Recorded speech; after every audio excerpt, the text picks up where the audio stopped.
Hola, buenas tardes. ¿Qué le hago? Sí. ¿Se me oye? Sí. El proyecto del que vamos a hablar ahora es un proyecto de colaboración entre el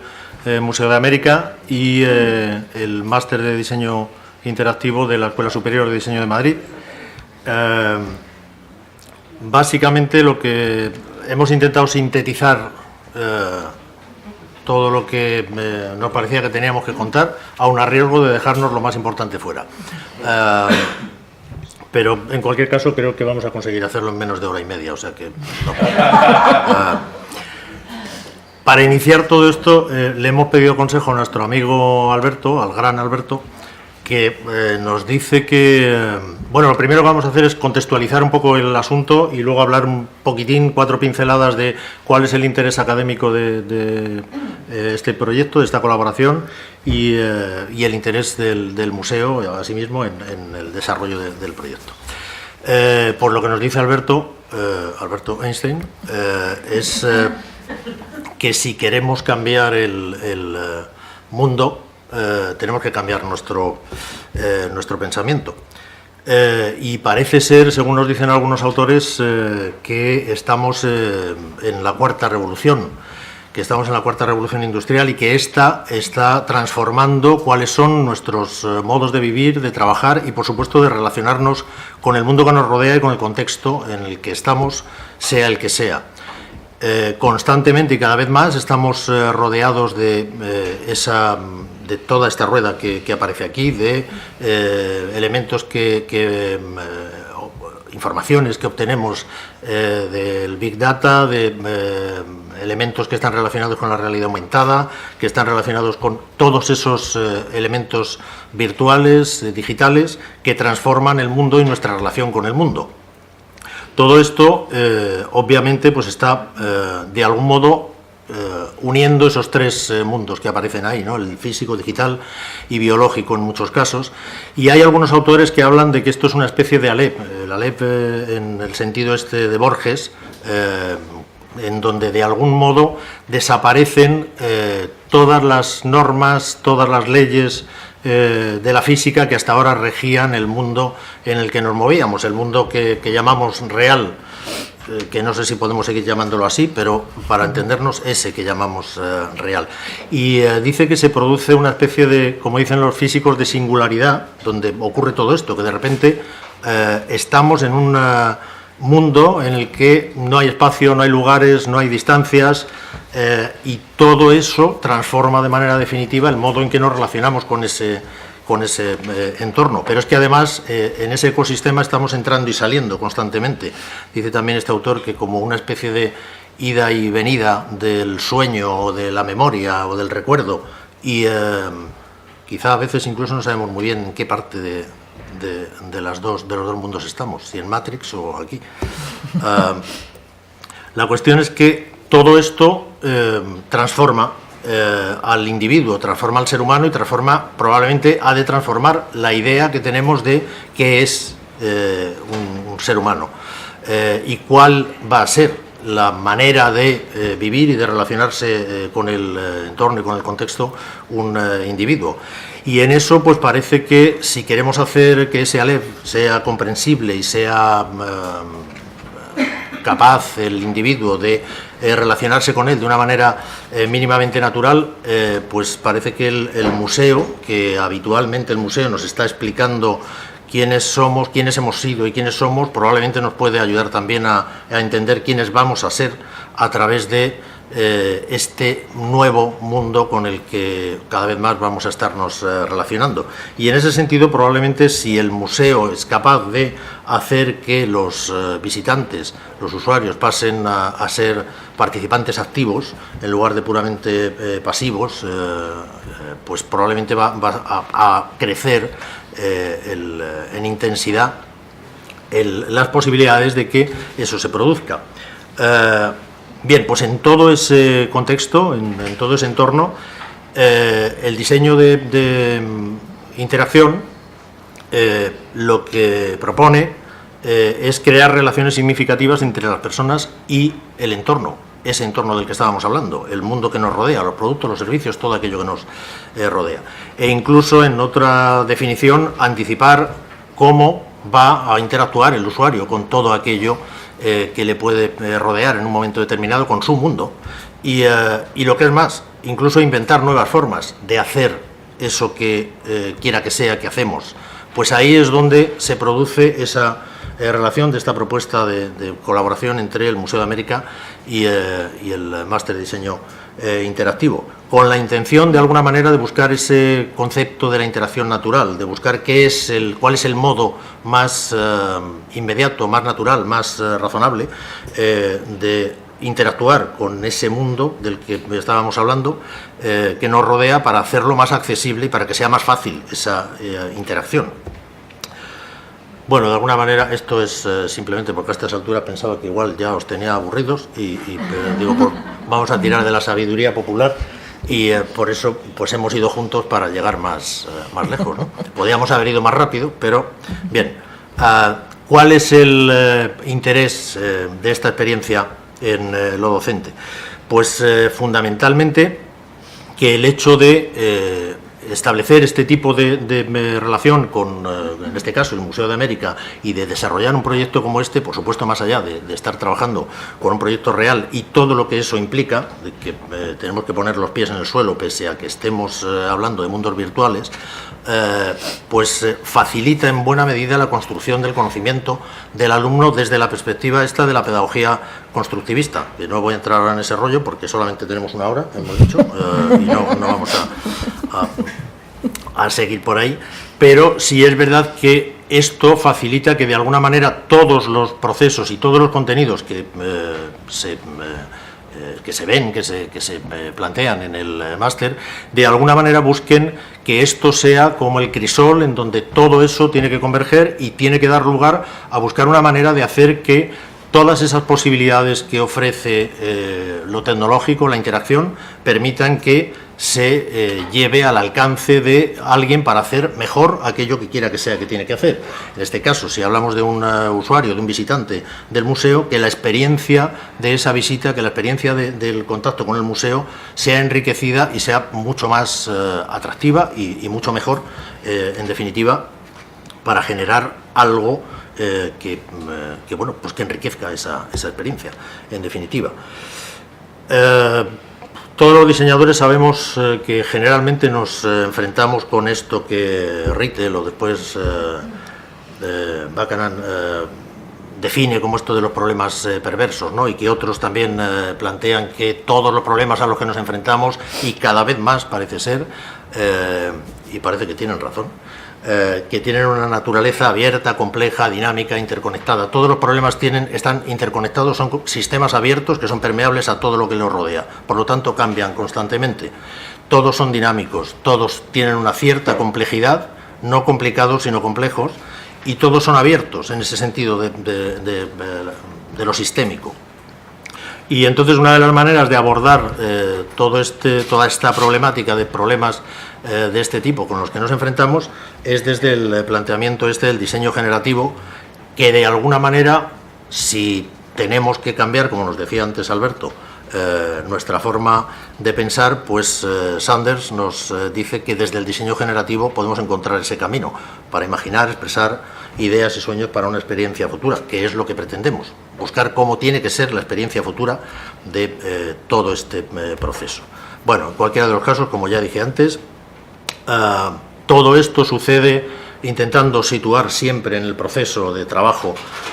al usuario en el centro del diseño, es decir, todo lo que pensamos, todo el modo de posibles usos, posibles aplicaciones, posibles modos nuevos de generar esa interacción ha de producirse pensando en el usuario, que tiene que interactuar de una determinada manera, no inventando algo que luego allá se las ventile el que se encuentre con aquello, sino que sea de verdad accesible y que sea de verdad una cosa fácil y en esa intención de la interacción natural. Y con el objetivo último de que todo esto genere para el estudiante y para el usuario, en el producto final que se va a generar, algo que sea usable, eficiente, eficaz, deseable, viable, etcétera, etcétera. todos mejor dicho, los pilares fundamentales en los que se apoya el proceso docente con el que planteamos todo esto serían todos estos que aparecen aquí. Obviamente cada uno de ellos tiene todo un desarrollo que no os preocupéis, no lo voy a hacer. Pero de todo esto, pues igualmente que importante que puede ser procesos creativos, igualmente importante puede ser el revisar cuáles son los roles de los estudiantes o de los profesores en un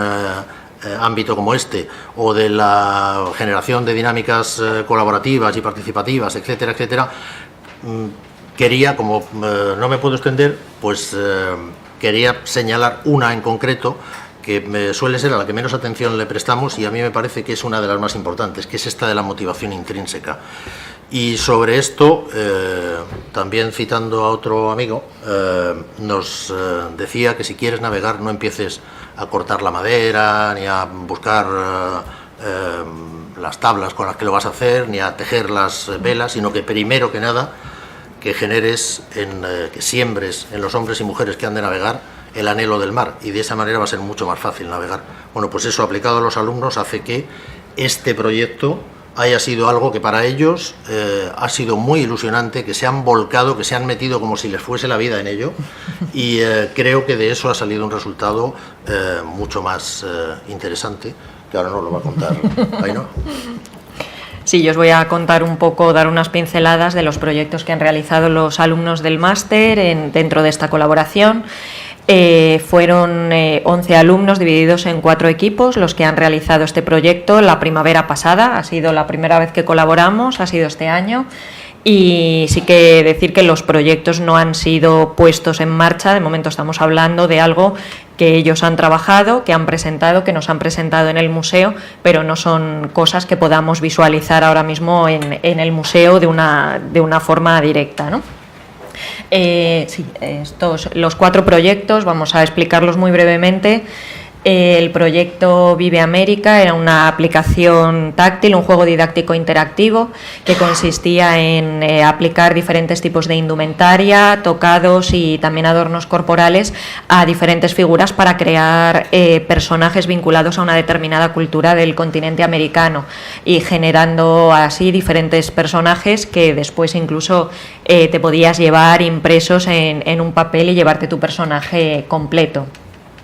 El segundo proyecto es este proyecto a través de beacons, de estas balizas que comienzan a surgir también en muchas instituciones y que nos ayudan de alguna manera a interactuar, que funcionan muchas veces por proximidad, también por triangulación, y que nos ofrece la posibilidad de dar nuevas narrativas digitales, incluso de generar un perfil final del usuario dependiendo de las expectativas o de los intereses que hayan ido mostrando a lo largo de la visita. El siguiente proyecto es el de la momia de Paracas, es una de nuestras piezas estrella, y bueno, los alumnos proponían en este caso también realizar una aplicación táctil que estaría situada junto a la pieza en la propia sala, en la que pudieras ir a través de la pantalla desprendiendo, quitando las diferentes capas del fardo funerario, y de esa manera aprender más sobre los contextos funerarios en este sentido, y también fundamentalmente aprender sobre esa cultura y despertar mucho la curiosidad en el visitante, ¿no? Hay que decir que los alumnos durante todo este proceso estuvieron primero investigando, realizando diferentes visitas al museo, reuniéndose también con la persona que sobre todo estuvo con ellos en ese tiempo, que fue la subdirectora, y con todo ello fueron cada uno investigando en aquello que ellos pensaban que podían mejorar o que podían aportar para hacer una experiencia más completa. Y por ejemplo en este caso pues hablábamos de algo que despertaba mucho la curiosidad sobre una de las piezas más significativas o más curiosas del museo. Además lo proponían en una versión bilingüe, y además pues que era un juego especialmente atractivo y accesible para diferentes tipos de público, ¿no? El último proyecto, el de MayaScript, es un proyecto que también nos dejó fascinados por el trabajo inmenso que hicieron durante este tiempo, que fueron 8 semanas, ¿verdad? Durante 8 semanas se dedicaron de principio a fin no solo a conocer el museo, sino a pensar qué podían hacer como proyecto, a documentarse, a trabajar y a hacer un prototipo que nos presentaron en ese lapso tan limitado de tiempo, ¿no? Esto es un proyecto sobre una web educativa que en el museo también se realizaría en el formato de pantalla táctil, y es un teclado con logogramas en maya. La idea era situar esto también en el museo en una pantalla y que tú pudieras introducir tus textos o pudieras introducir una frase en el teclado y te la fuera traduciendo a la escritura o a los glifos mayas, ¿no? Un proyecto pues también fascinante, en el que se involucraron muchísimo y en el que aprendieron desde cero un tema que no es fácil y que ninguno conocemos realmente en profundidad, ¿no? Entonces es importante ver pues eso que los proyectos que realizaron estos 4 equipos eran algo que fundamentalmente les motivaba y que ellos pensaban que con ello podían contribuir a mejorar una experiencia y una visita en el museo. El Museo de América es un museo que está abierto al cambio y que tiene este tipo de aplicaciones y que de diseño interactivo desde hace ya varios años. Fundamentalmente lo hemos conseguido hacer a través de proyectos con instituciones universitarias o otro tipo de instituciones académicas. Estamos hablando de proyectos pues eso, como RACMA, la realidad aumentada de culturas del mundo americano, o la excavación virtual Aventura en la pirámide Chimú.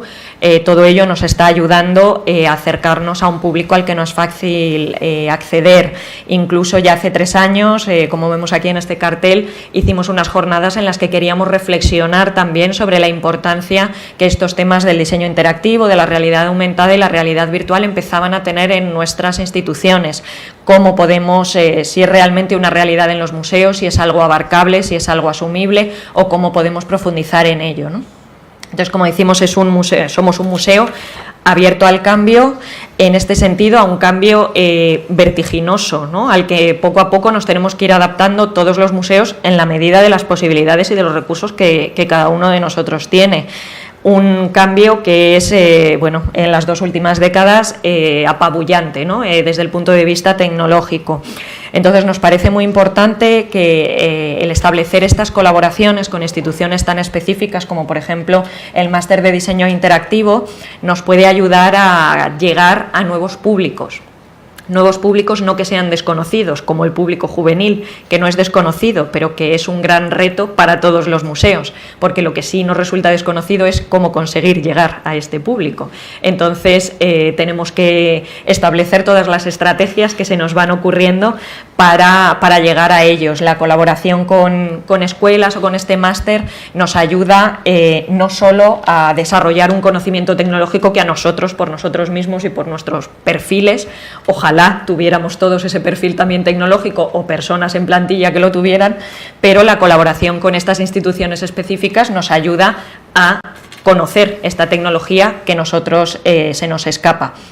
Y además, al ser instituciones académicas, estamos contando con que los estudiantes además tienen ese perfil de joven al que todos queremos llegar y que por lo tanto nos pueden hablar de sus expectativas, sus necesidades, lo que ellos buscan a la hora de enfrentarse al museo, las lagunas que pueden encontrar a la hora de hacer la visita o alguna idea que nos ayude a mejorar esa experiencia y a llegar a estos jóvenes que, como los llamamos siempre, son estos nativos digitales que no solo consumen la tecnología, sino que la utilizan para crear, para involucrarse, para implicarse, para mejorar, como decía Luis, el entorno cotidiano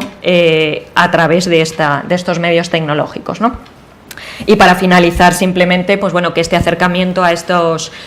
jóvenes, pues como siempre estamos hablando de este plan Museos Más Sociales en el que todos estamos involucrados y nos ayudaría esta colaboración, el mantenimiento de esta colaboración, pues a cumplir una de las líneas que es el acercamiento a esas audiencias poco representadas, entre ellas los jóvenes, que es uno de nuestros principales retos, y juntos y en colaboración, pues conseguir mejorar entre todos la experiencia del usuario, del visitante del museo.